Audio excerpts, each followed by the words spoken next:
મસ્ત વાત કરી ને સ્વયંવર સદગુરુના દેશ में પરણે શબ્દ સુરતા ના મરજી વાસે વિવાહ માણસ જેને લક્ષ્ય મળ્યું હોય લગા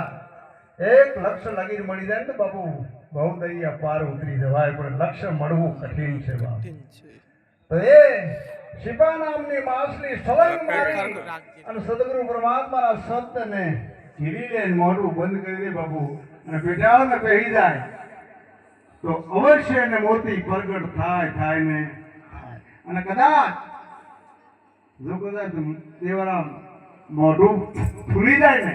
મોઢું ખુલી જાય તો પાણી તો દરિયો છે ને ખારો ભર્યો છે બાપુ એ મોઢાની અંદર પાણી ખારું આવી જાય તો મોતી પ્રગટ ના થાય શંખલા પ્રગટ થાય બાપુ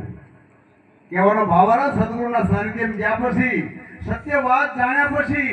સદગુરુ પરમાત્માના સિવાય આખા જગતમાં તમે જ્ઞાન દ્રષ્ટિ નાખો તો સદગુરુ દેખાવ લો તમને અને સદગુરુ દેખાય તો સત્ય વાત પરખાય ન કે આ જગતમાં જ્યાં જાવ તો પછી આ શંખલા પ્રગટ થાય આપણે શંખલા પ્રગટ કરવાના નથી એટલે સદગુરુ પરમાત્મા એટલે હવે